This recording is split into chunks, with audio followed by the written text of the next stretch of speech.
in the sky. I can go twice as high. Take a look, it's in a book, a reading rainbow.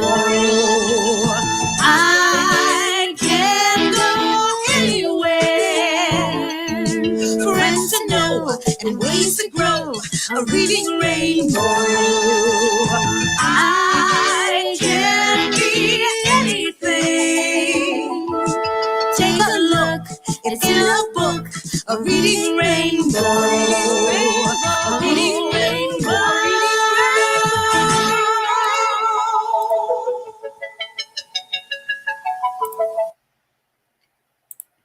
Hello, everyone, and thank you so much for being here on REL Reads Rainbows.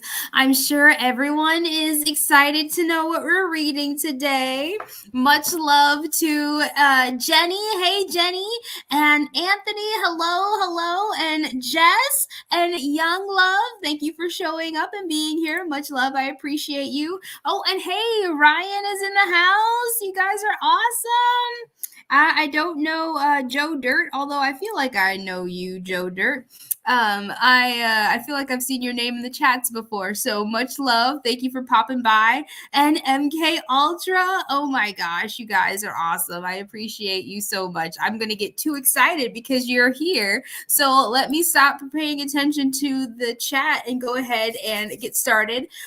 Today, I have to say a huge thank you, shout out to my brother from another mother, Mike LaBrash. So y'all go hit up THC, Truther's Hour of Comedy over on YouTube. He is the one who made that amazing countdown timer. So I did see somebody mention the countdown timers.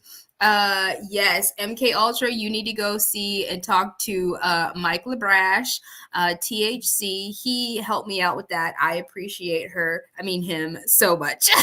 He is definitely a him. Don't come at me. Listen, we got no shills out here. I'm pretty sure he's got all the right parts. Let me just drink my tea.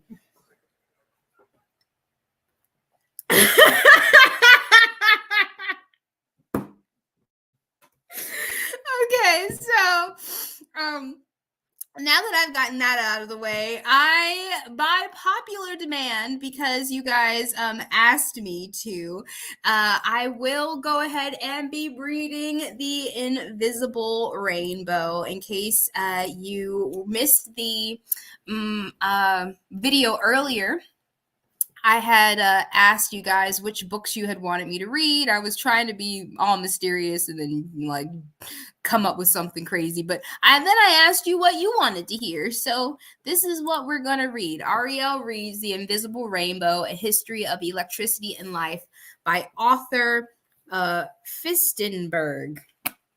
This is a very thick book, okay? Filled with lots of information.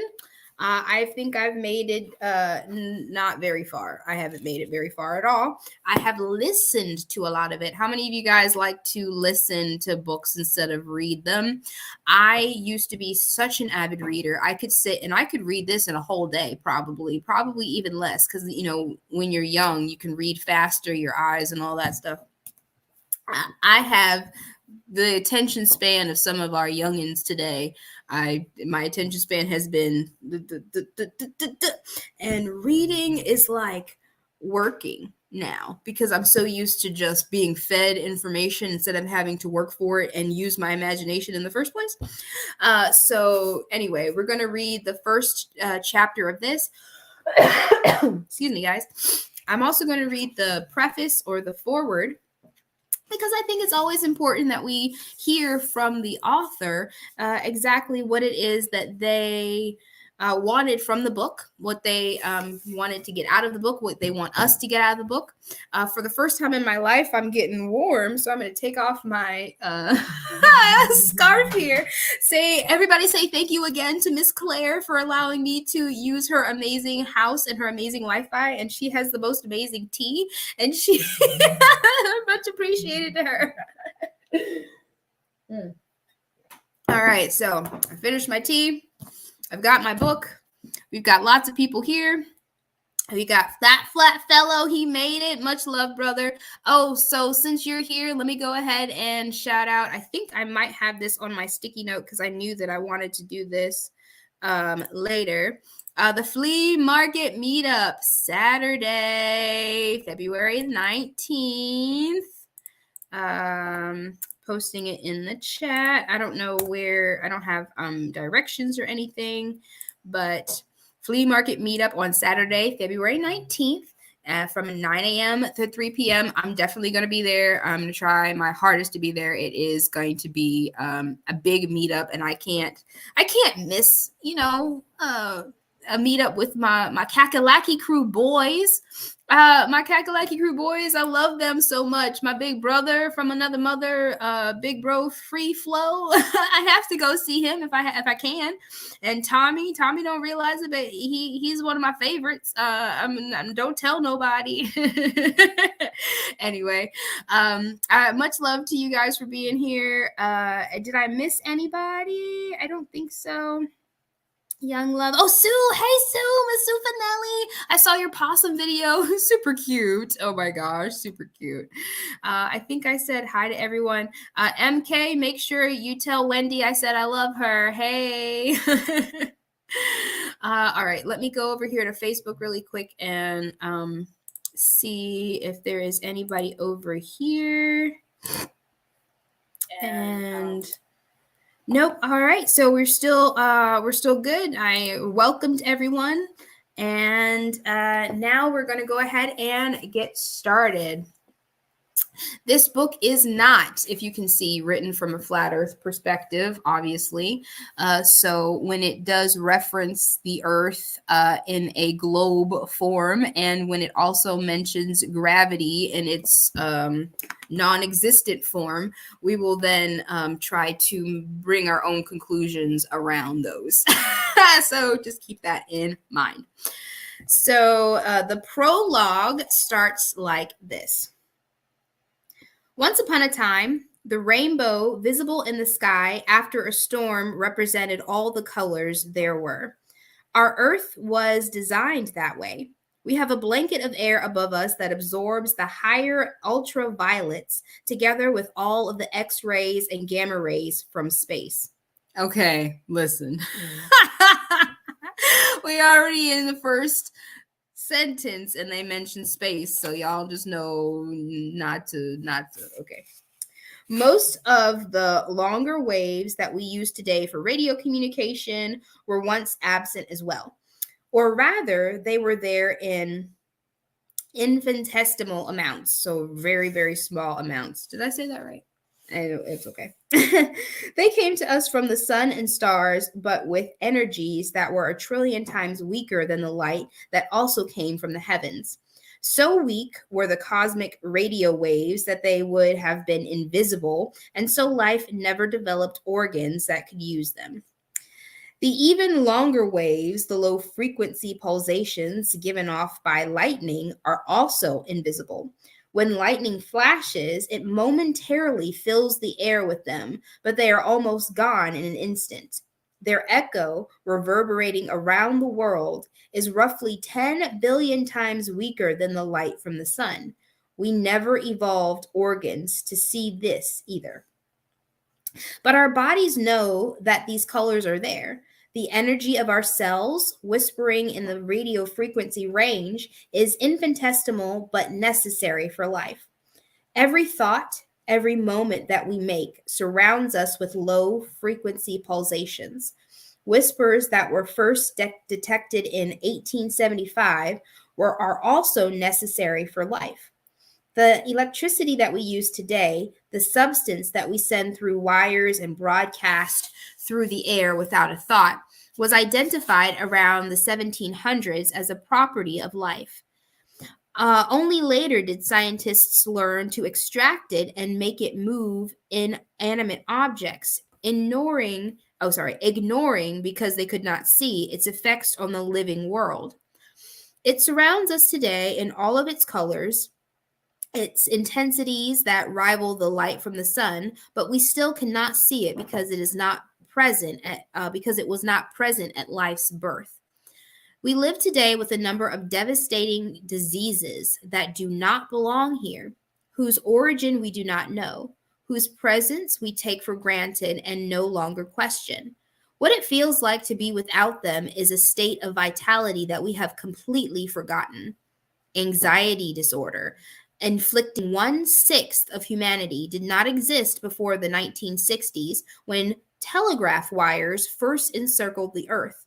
No hint of it appears in the medical literature before 1866. Influenza, in its present form, was invented in 1889, along with alternating current. It is with us always, like a familiar guest, so familiar that we have forgotten that it wasn't always so. Many of the doctors who were flooded with the disease in 1889 have never seen a case before. Prior to the 1860s, diabetes was so rare that few doctors saw more than 1 or 2 cases during their lifetime. It too had changed its character. Diabetics were only skeletally thin. Diabetics were once skeletally thin. Obese people never developed the disease. Heart disease at that time was the 25th most common illness behind accidental drowning. It was an illness of infants and old people. It was extraordinary for anyone who had a disease disorder. It was extraordinary for anyone else to have a disease disorder. What am I saying? That is not even the words right there. Y'all, watch out. Listen, this is what the sentence actually says. It is an illness of infants and old people. It was extraordinary for anyone else to have a diseased heart. That is what the sentence actually said. Cancer was also exceedingly rare. Even tobacco smoking in non-electrified times did not cause lung cancer. Ooh. These are the diseases of civilization that we have also inflicted on our animal and plant neighbors. Diseases that we live with because of because of a refusal to recognize the force that we have harnessed for what it is. The 60 cycle current in your house wiring, the ultrasonic frequencies in our computers, the radio waves in our televisions, the microwaves in our cell phones. These are only distortions of the invisible rainbow that runs through our veins and makes us alive. But we have forgotten. It is time that we remember. Hey, y'all. So, how many of y'all, based off of just that prologue, are like, okay, yeah, definitely need to check that out, right? Because there are so many things. I mean, so many things that he said. First of all, let's just start with anxiety disorder. Influenza was invented. I mean, diabetes was rare and it wasn't in obese people. Cancer. I mean, you didn't even have lung cancer when people were smoking cigarettes and cigars that, are definitely not as filtered as today. Probably so many things. And he is saying that all of these things happened after the invention of harnessing electricity. And when was this book written? I looked it up and then I forgot because I think that's important for us to know.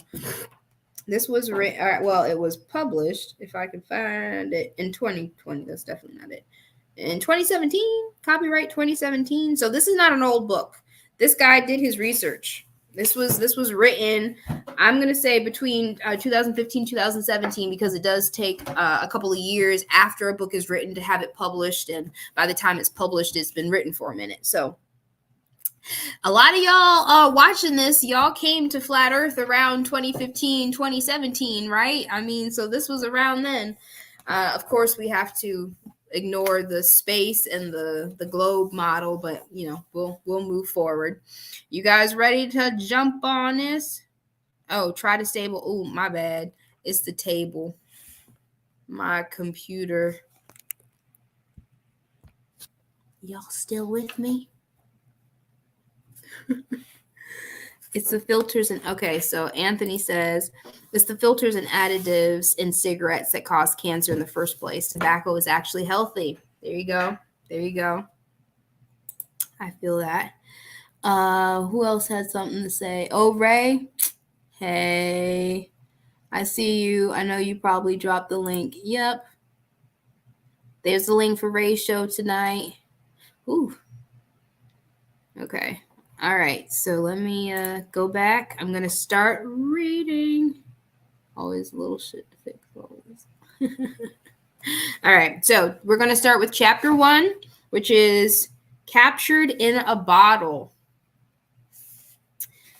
The experiment of Leiden was a craze that was immense, universal. I don't understand why. The experiment of Leiden was a craze that was immense, universal. Everywhere you went, people would ask if you had experienced its effects. Sorry, guys. That tripped me up for a minute. So there was an experiment that was super crazy, and everybody wanted to know if you felt it. The year was 1746. The place, any city in England, France, Germany, Holland, or Italy.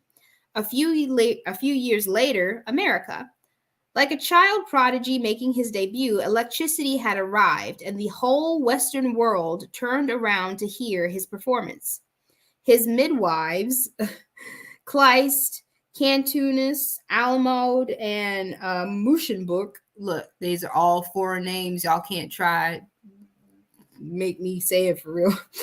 His midwives warned that they had helped give birth to an infant terrible.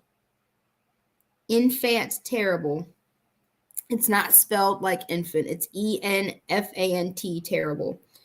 Which shocks could take away your breath, boil your blood, or paralyze you. The public should have listened, been more cautious. But of course, the colorful reports of those scientists only encouraged the crowds.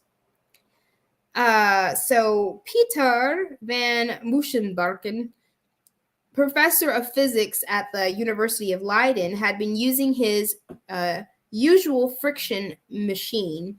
It was a glass globe that he spun rapidly on its axis while he rubbed it with his hands to produce the electric fluid. What we know today as static electricity hanging from the ceiling by silk cords was an iron gun barrel, almost touching the globe. It was called the prime conductor. It was normally used to draw sparks of static electricity from the rubbed rotating glass sphere. Oh, I have pictures. There's pictures. And I didn't send them to me. I want you guys to be able to see the pictures in the book. I guess I could just do this, but I mean, that's not. Yeah. So y'all see the gun over here, and there's a glass ball over there on the table. Yeah, that's supposed to be setting up to discover electricity.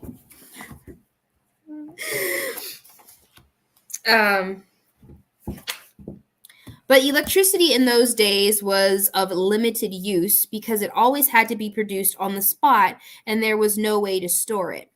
So Murchenbach and his associates designed an ingenious experiment, an experiment that changed the world forever. They attached a wire to the other end of the prime conductor and inserted it in a small glass bottle partly filled with water.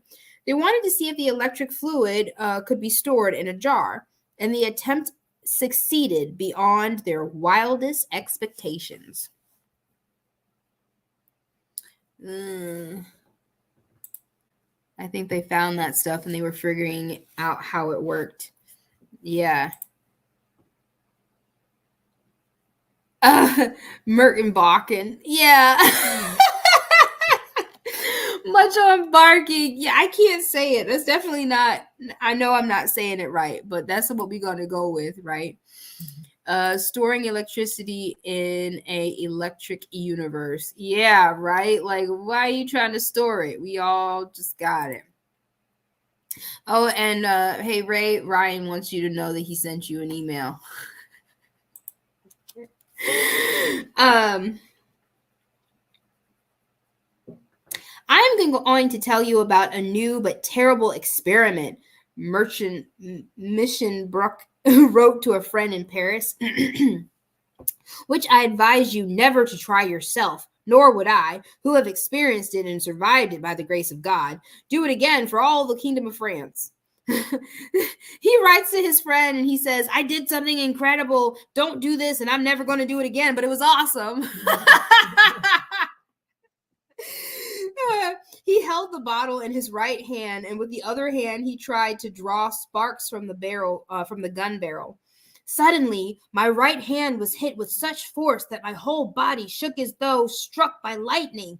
The glass, although thin, did not break, and my hand was not knocked away, but my arm and whole body were affected more terribly than I could express. In other words, I thought I was done for. His companion in invention, biologist Jean-Nicolas Sebastian Almad, when he tried the experiment, felt a prodigious blow. I was so stunned, he said, that I could not breathe for some moments. The pain along his right arm was so intense that he feared permanent injury. But only half the message registered with the public. The fact that people could be temporarily, or as we will see, permanently injured or even killed by these experiments became lost in the general excitement that followed. Not only lost, but soon ridiculed, disbelieved, and forgotten. Then, as now, it was not socially acceptable to say that electricity was dangerous. Just 2 decades later, Joseph Priestley, the English scientist who is famous for his discovery of oxygen. I mean, if he discovered oxygen, what have we been breathing up until this time? Okay, sorry. He wrote his History and Present State of Electricity, in which he mocked the cowardly Professor Marschenbrock and the exaggerated accounts of the first experimenters. So this guy says it was exaggerated. All right, if you say so. Its inventors were not the only ones who tried to warn the public. John Heinrich Winkler, professor of Greek and Latin at Leipzig, Germany, tried the experiment as soon as he heard about it. I found great convulsions in my body, he wrote to a friend in London. It put my body into great agitation, so that I was afraid of an adherent fever and was obliged to use refrigerating medicines. I felt a heaviness in my head as I had a stone lying upon it. It gave me twice a bleeding at my nose, to which I am not inclined. My wife, who had only received the electrical flash twice, found herself so weak after it that she could hardly walk. A week after, she received only once the electrical flash, and a few minutes after, she bled at the nose.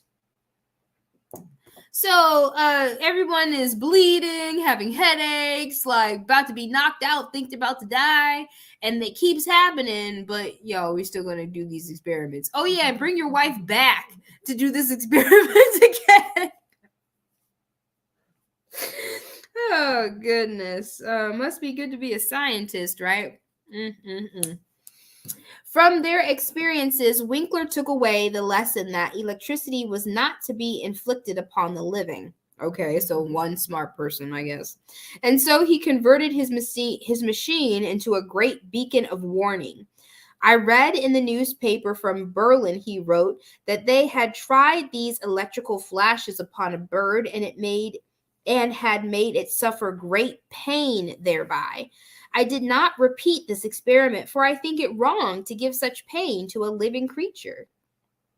Or I feel it wrong to give such pain to living creatures. He therefore wrapped an iron chain around the bottle leading to a piece of metal under the gun barrel.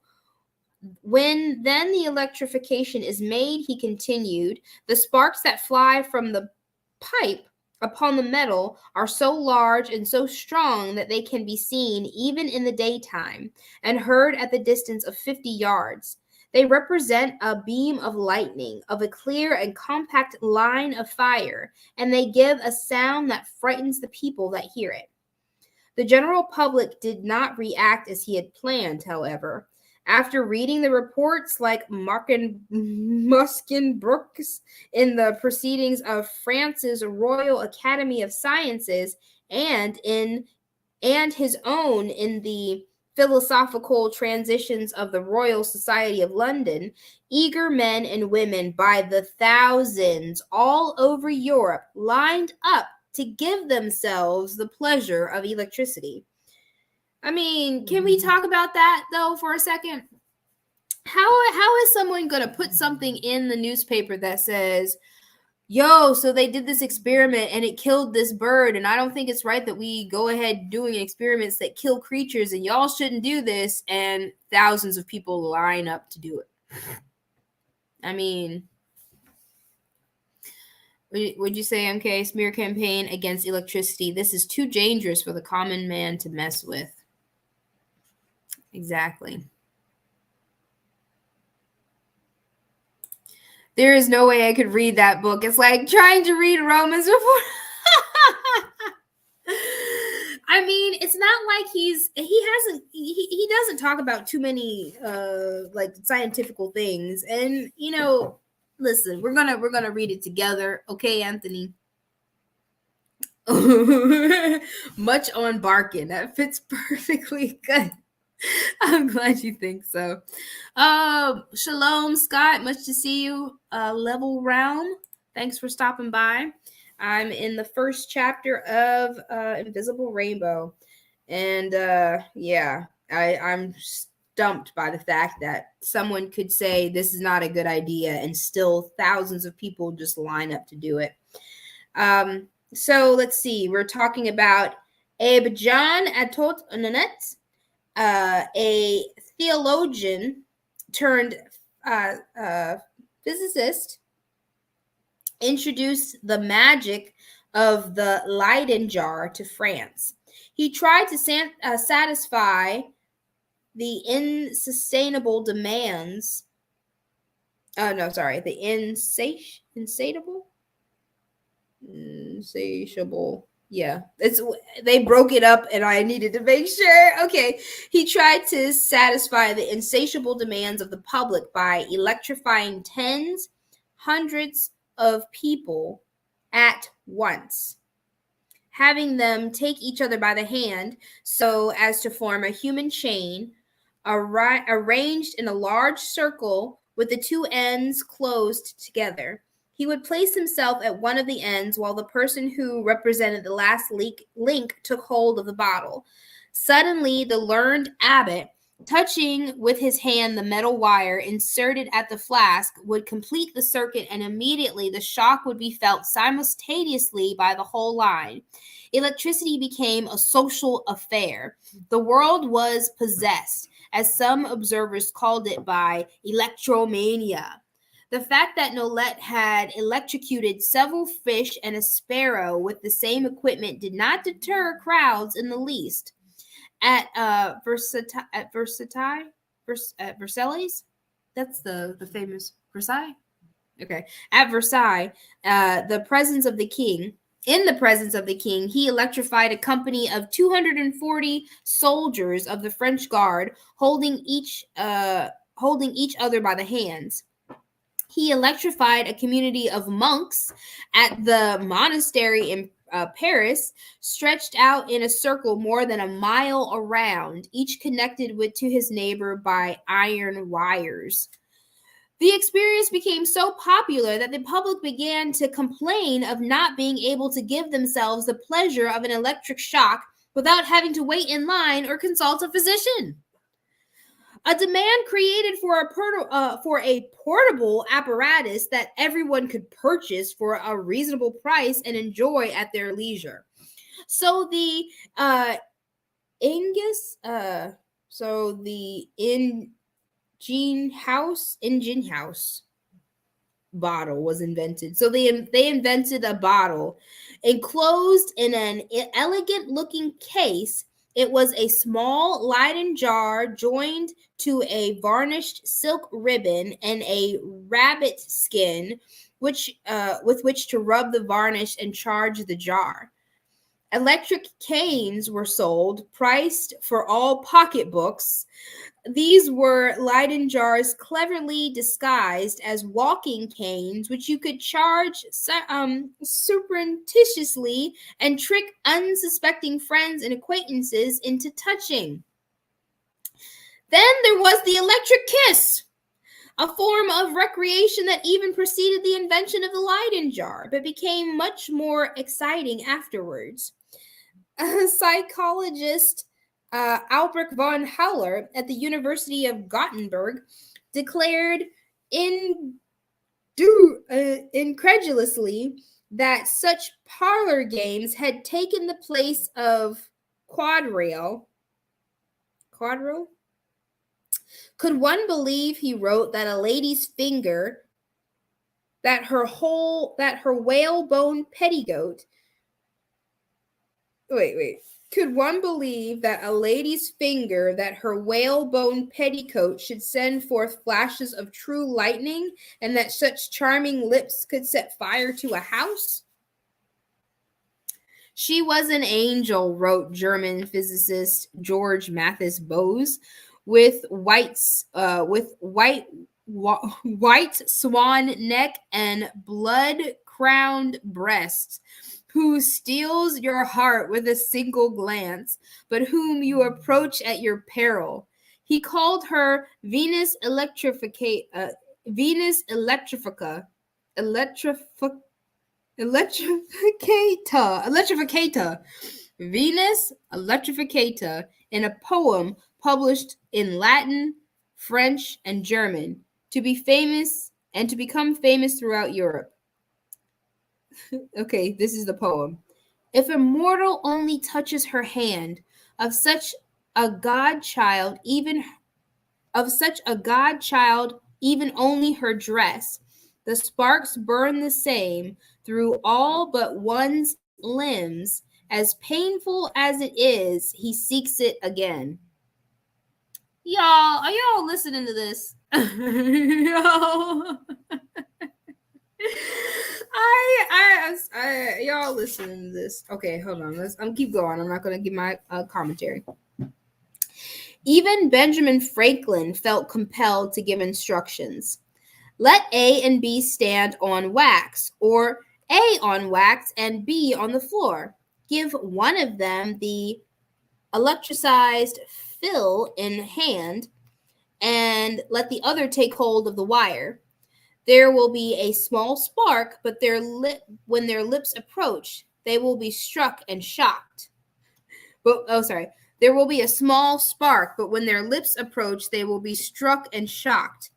Wealthy ladies hosted such entertainment in their homes. They hired instrument makers to craft large, ornate electrical machines that they displayed like pianos. People of more moderate means bought off-the-shelf models that were available in an assortment of sizes, styles, and prices. Aside from entertainment, electricity, assumed to be related to or identical with the force of life, with the life force, was used primarily for its medical effects. Both electrical machines and Leyden jars found their way into hospitals and from the offices of doctors wanting to keep up with the times. And into the offices of doctors wanting to keep up with the times. An even greater number of electricians who were not medically trained set up office and began treating patients. One reads of medical electricity being used during the 1740s and 1750s by practitioners in Paris, Montpellier, Geneva, Venice, Turin, Bolivia, Leipzig, London, Dorchester, Edinburgh, Shrewsbury, Worcester, Newcastle upon Tyne, Uppsala, Stockholm, Riga, Vienna, Bochum, and the Hague, wherever that is. The famous French revolutionary and doctor Jean-Paul Martin, also a practitioner of electricity, wrote a book about it titled, that is French, so I'm not going to try to type. The book is called Memoir of Medical Electricity. Franklin treated patients with electricity in Philadelphia. I'm assuming he means Benjamin Franklin. So many of them that static electric treatments later became known in the 19th century as Franklinization. John Wesley, the founder of the Methodist Church, published a 72-page tract in 1759 called Destridum, or Electricity Made Plain and Useful. You could take the hard word away, couldn't you? He called electricity the noblest medicine yet known in the world, to be used in diseases of the nervous system, skin, blood, respiratory system, and kidneys. A person standing on the ground, he felt obliged to add, cannot easily kiss an electrified person standing on the Rosen. Wesley himself electrified thousands of people at the headquarters of the Methodist movement and other locations around London. And it wasn't just prominent individuals who were setting up shop. So many non-medical people were buying and renting machines for medical use that London physician James Graham wrote in 1779, "I tremble with apprehension for my fellow creatures when I see in almost every street in this great metropolis a barber, a surgeon, a tooth drawer, a apothecary, or a common mechanic turned electrical operator. Since electricity could initiate contradictions of the sorry guys. Since since electricity could initiate contractions in the uterus, it became a tactically understood method of obtaining abortions. Oh no. Francis Loudons, for example, was a London electrician with an extensive practice who advertised that he treated poor women gravitas for amenorrhea. Amenorrhea? I don't know what that is. I guess that's his way of saying an abortion without saying an abortion and calling it a specific thing because he's using electricity to abort the baby. So I don't know. Even farmers began testing electricity on their crops and proposing it as a means of improving agricultural production, as we will see in Chapter 6.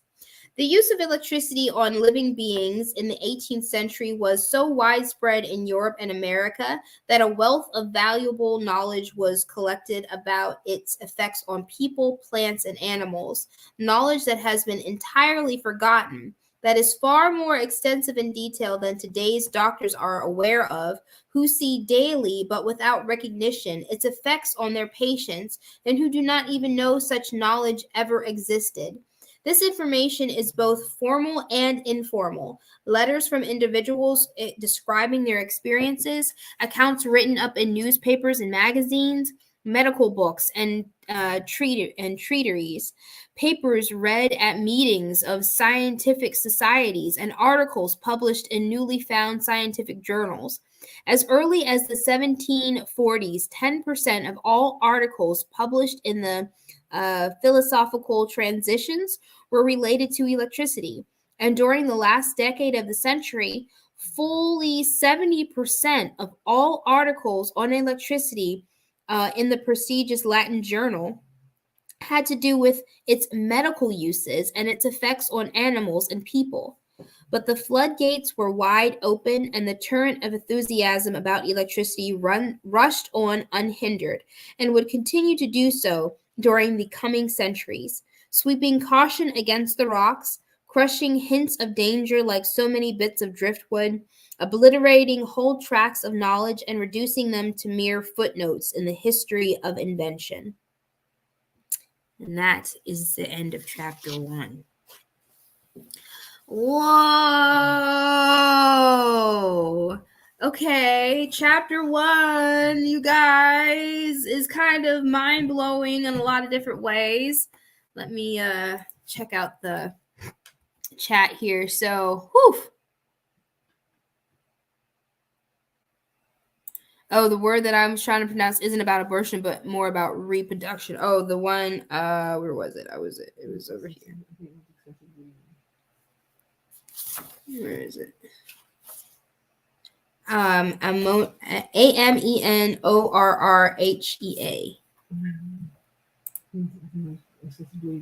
Excessive bleeding. Mm-hmm. Okay, gotcha. Hey, Francis, cheers, much love. Thanks for being here. You guys, I mean, come on, talk to me. Who sees or was listening long enough to have an opinion about this chapter? I found there were several things. So, first of all, we already know that I was talking about the fact that someone said, yo, y'all, this is dangerous. Y'all should not be signing up for this. And the people were still signing up for this. But not only that, there was this one guy. Can we talk about this one guy? He was a priest. He used to be a priest, but then he turned into an electrical dude. What do they call it? I'm trying to see what they said it was called, or what they call themselves. Just electricists. He was chaining people up, saying, all right, I need 1,000 of y'all to hold hands in this circle. I need 1,000 of y'all to hold hands in this circle. And we're just gonna electrify people. And we're all gonna sign up for that. And then the rich people got it, and then they made little ones for the poor people that you could get in all shapes and sizes and price ranges, because it all comes down to what? Moolah. In 17 what? Dang, he said all the way since 76. In the 1740s. We were talking in the 1740s. So this is the start of electricity. And as most of the things that we have seen, if you guys have been keeping up with me, I was reading Kings Dethroned. Okay, so the beginning of that book told us that there were people who were at the beginning said, hold up, wait a minute, we don't need to be doing this. And it still continued on. So there are lots of things that I find interesting about this chapter. Also, the fact that, I mean, even people, here's a picture I didn't get to show you guys. So this is a couple who have willingly signed up to have themselves be electrified while they are kissing, so that they could just enjoy a shocked kiss, I guess. It does not make any sense to me, but it's okay. It's okay. And then what about his poem? If a mortal only touches her hand, of such a godlike child only her dress, the sparks burn the same through all of one's limbs. As painful as it is, he seeks it again. Oh, like, you guys. You guys are dumb. Seriously. Let's see. What are you guys saying? Thank you, Sue. I'm glad you think so, because I feel that way, and we've got so much even more to read. Bet they signed up for it without questioning. Nothing new under the sun. Thank you, Young Love. Much love. Oh my gosh, and Young Love, I love your new picture. It's so cute. Look at you and Mom in the sun. So jelly. I wish it was sunny time. What did you say? I formed a very large opinion about it, and knowing what I know about Edison and others like him, pretty sick stuff. Yes, especially with what we know about the Masons, because, I mean, right, all the Masons have been involved in some way, shape, or form with the entire building of our current society. Supposedly, America was founded in 1776. Ooh, 1776. So that would definitely, this goes back to what I was saying. I feel like America in general is one huge experiment, okay? They knew, whoever they are, and I'm going to start calling them the bloodline, because the bloodline, they know what about the earth. Okay, they know the true shape of the earth.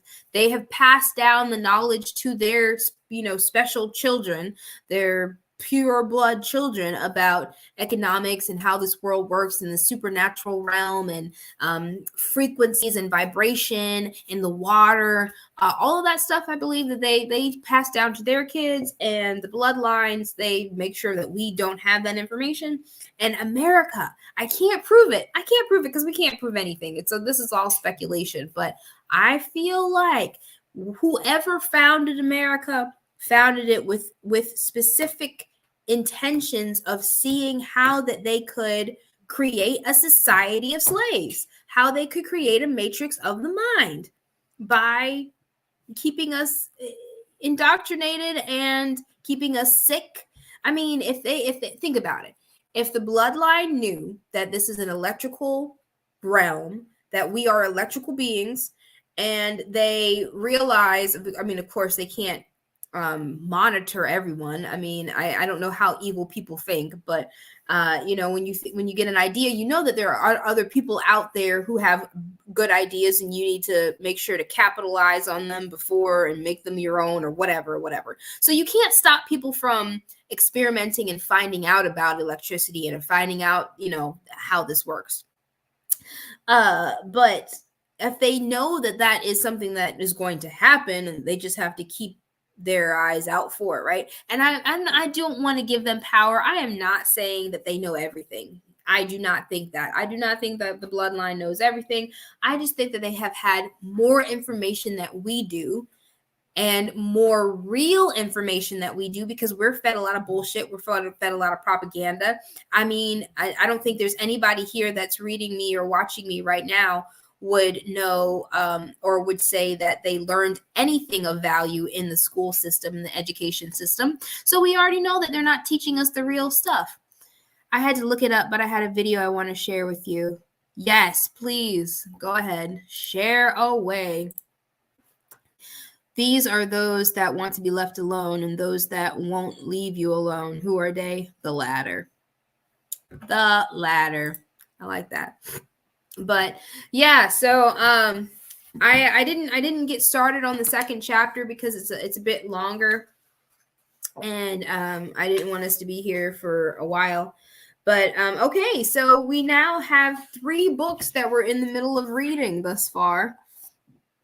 We have read the first chapter of The Invisible Rainbow, A History of Electricity and Life. And the first chapter has taught me that with the invention of electricity, people are still stupid. Not stupid, but people are still naive. They're still they're still too trusting, and they still want to fit in. It's cool. It doesn't, we don't think deeply about long-term effects. That's not something that we care about. We just, go with it. I also learned that electricity was first used medically, which, I mean, in a perfect world would have been the only way it would have been used, right? Is maybe frequencies and stuff to get cancer cells. I mean, he said that it helped with he listed several things. I don't remember I don't remember what it was. I should, right? I just read it. I should know what it was. But there are several things that its electricity helped with that we don't have help with today. So that's one thing. And then I can't wait to find out about when the diseases like diabetes and heart failure and all of that stuff increased around the time that the telegrams come. We'll get to that soon. So this book's going to be around for a while, and this book is mine. So I get to highlight and stuff in it, and it's going to be great. Mark, what's up, Mark? You showed up. Hope you're having a good day, my brother. Let's see, is there anybody on Facebook? Oh, hey, Wilson. I'm sure you are busy now, but thank you for stopping by when you did, and I hope you had a good rest of your night. Thanks for sharing your reading with us earlier. Who is that? I don't know who that is.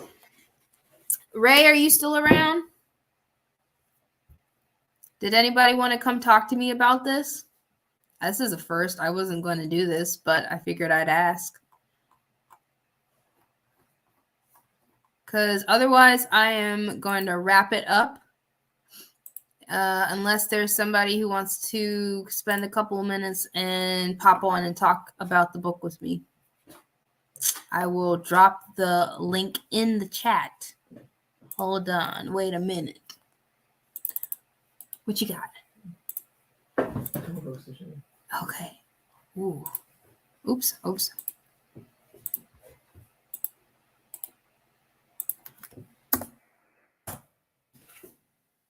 Who wants to come and talk about the chapter that we just read? If you want to talk about it, then come on. Cancer and all picked up dramatically in the 1950s due to Operation Paperclip. Yeah, we all know lots have happened around Operation Paperclip. Anthony, are you Isabella 2 point something or other as well? Do you have multiple names? Sarah, hey Sarah, good to see you. Please feel free to catch up. Thanks for stopping by. I'm just going to chill for a couple more seconds to see if there's anyone who wanted to talk about the chapter with me, because otherwise I'm going to go ahead and... Okay.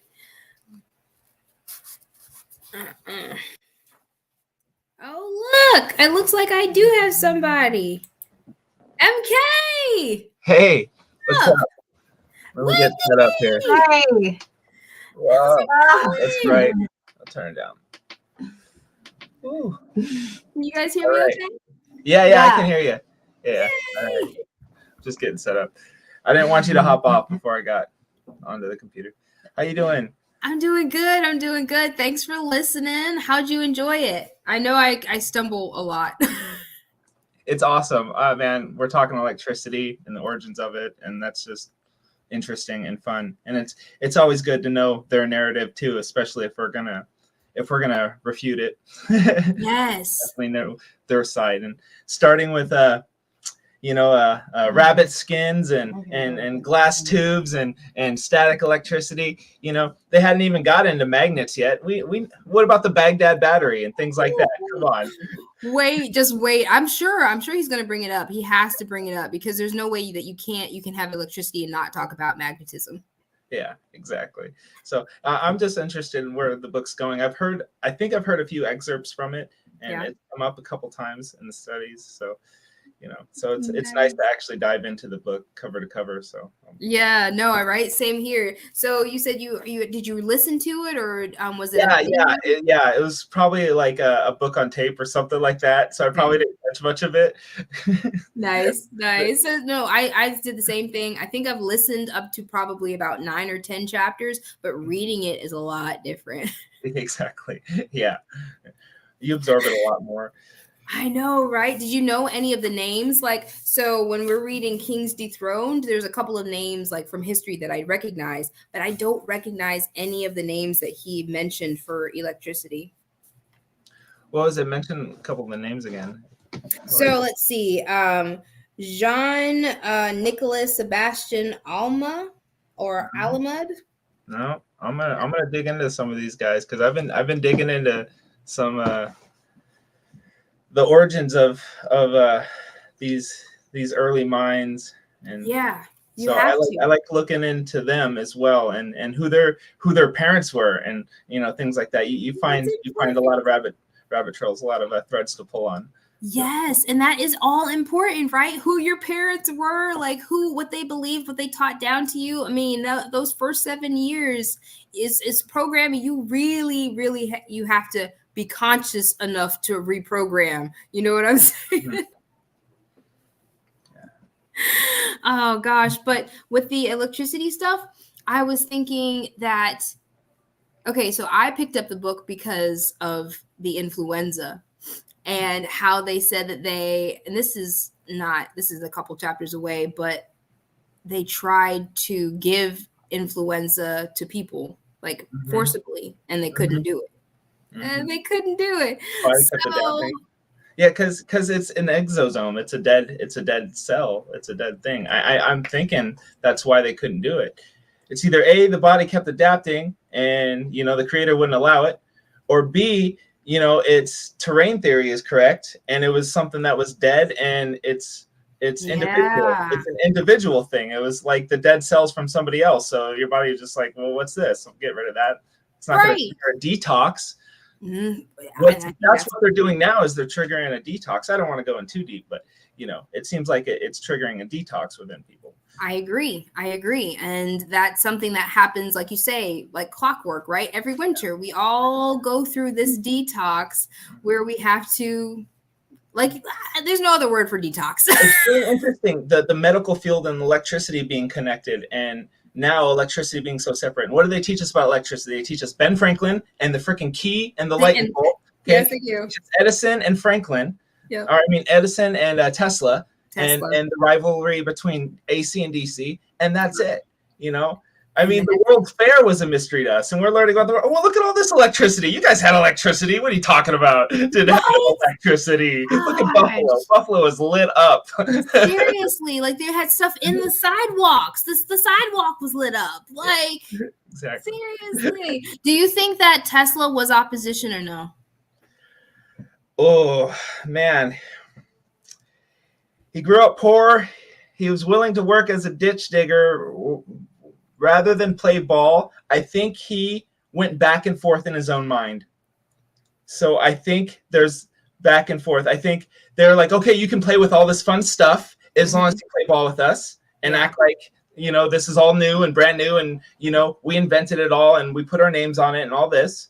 Or, you don't get to touch any of it and we get to call you a sham. So I think he was like, well, I'll do my own thing for a while. And that didn't quite work out. And so he tried to play ball with him. I think he tried many things throughout his life in order to make it work.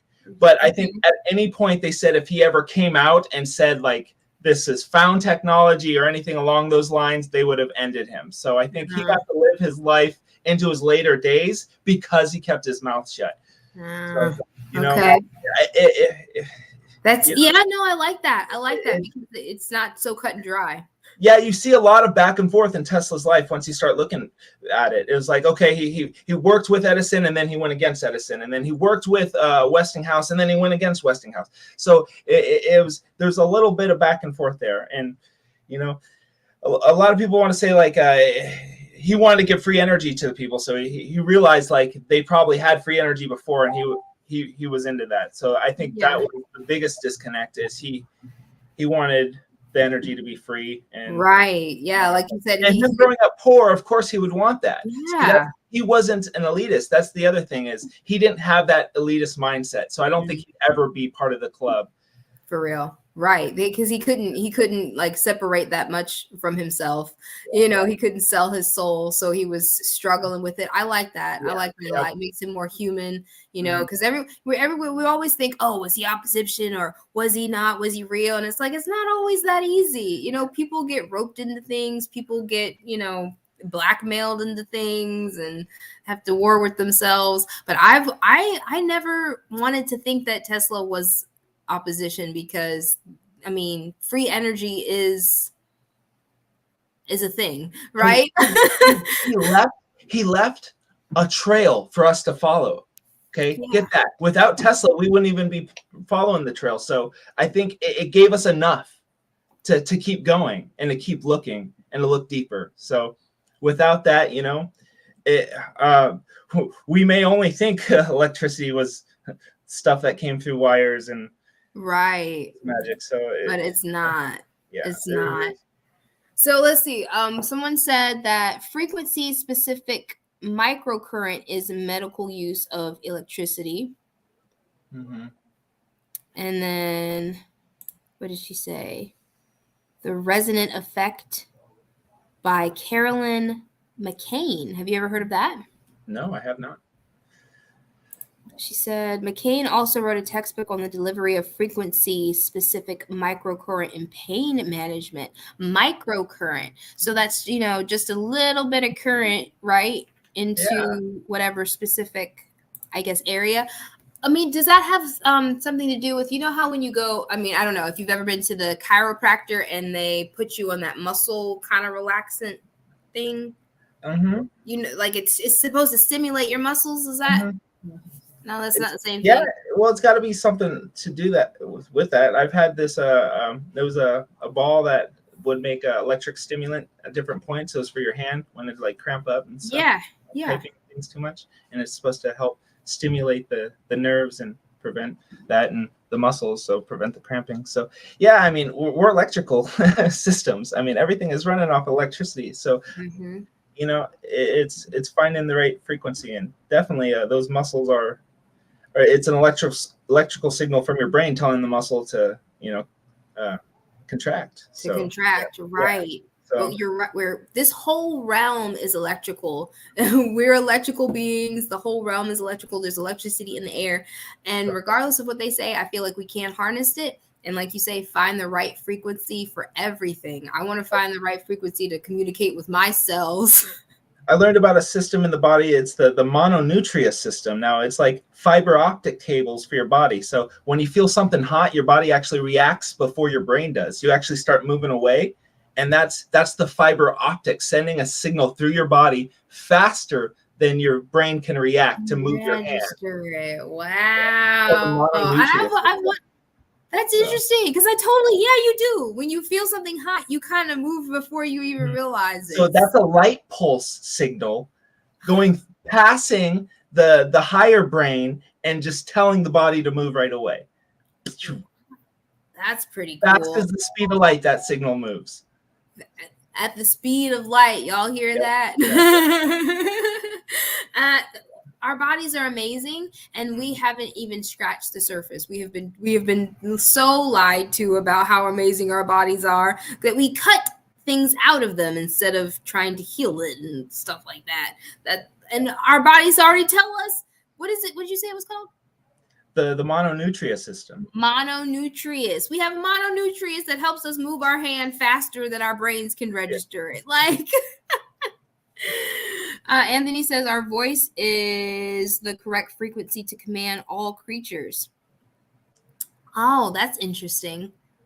I like that thought. I like that too. The voice is definitely are one of our tools, our powerful tools, and the frequencies definitely have an effect on our environment. I mean, sound even makes heat, you know. So Right. I want to do that rice experiment. Have you ever seen that, where you talk into the rice jar and you watch if it molds or not? Yeah, molds and things. And we want to do the ice experiments too. And yes. Like freezing of the ice crystals and take pictures of them as they freeze. Yes. Oh my gosh, because you can see the words and how it affects the water. Okay, Oh. you do that one. I'll do the rice one. We'll swap. Wendy has done some things where she's put happy words on a jar and then grown plants out of the She jar. did? Who was it? And things like Wendy has done that. Wendy, she did. Oh wow. And so she was way ahead of the curve. Like when I first met her, she was doing things like that, messing around with charging water. You know, see, look, I knew we were supposed to be friends, man. I knew it. And I can only imagine, like, if she started those, so probably the plants that had the nicer words probably grew better than the ones that are probably dead now. I mean, depending on when she did the experiment. I don't think she did a control. I don't think she did a negative one. I think she just only did the positive. So okay. Well, we gotta make sure we get the other side this time. Yeah, now we're doing this is for science now. I need conclusive results from this. We're trying to get to the rest of the world here. That's funny. That's funny. They only trust the science, so therefore we have to have the experts. Listen, we will be our own experts. Yeah. Oh my gosh, MK, thank you so much for coming on to talk to me. I really appreciate it. It was so good to like see you face to face. Definitely. It was good to see you too. Tell Wendy I said that I'm sorry. I wanted her to come on for Sisterhood of Warrior Queens, but I think it might be too far away. But we're gonna have to talk, just us two, at one point. Oh yeah, we'll set up a time and get it set up. Cool. Oh gosh, I appreciate you. You have a good rest of your day. Have a great night. See you later. Bye. Oh my gosh, that was so much fun. I really appreciated having him on and come to talk to me. I've seen him in the chat sometimes, but I haven't actually got to like talk to him, just him. I've made so many new friends. It's awesome. But we're gonna go ahead and I'm gonna shut it down because I'm not at my house. I'm at somebody else's house. I want to thank you guys for coming. Thank you for all of your comments, Anthony and C Musel and Sarah and Mark. I appreciate you for popping by. And Sue Finelli and Young Love and Pepper Mandy. I know you're catching up, and Francis and all you guys. I think Scott stopped by. I saw Scott and BCB. Hey, BCB.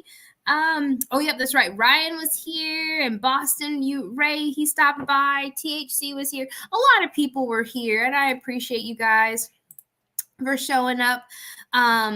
You guys, please come back again next week. So this week on Sisterhood of the Woke Warrior Queens, we're gonna have Shelly Aller. We have a meetup in Florida on the 11th at 6 p.m. at Shelly Aller's place. If you don't know, now you know. If you're not her friend, oh well, because it's her address, and I don't want to like give it out to everybody. But I'm sure she would love to have you. And if you're in Florida, the Melbourne area, if I remember correctly, hit me up or hit her up to come and hang out with us, because I would love to see you. She's gonna bring us around her home, and we can see all of her amazing plants. She's got 2 double green thumbs, so I'm going to soak up as much information as I can from her. Thank you guys so much for your encouragement. I appreciate you. May the creator of the universe continue to shine down on you. May you feel his love and favor in your life. May you always remember that you are the only person who can be you. You are the only one who can add your light, who can sound your voice into this world. And I appreciate you, and I love you just as much as the creator does. Whatever you do, stay flat, stay awesome, and spread love. I don't have any outros, so goodbye, so long to you, my friends. Goodbye for now. Until we meet again, I said so long, farewell to you, my friends. Goodbye, so long, until we meet again. Stay flat.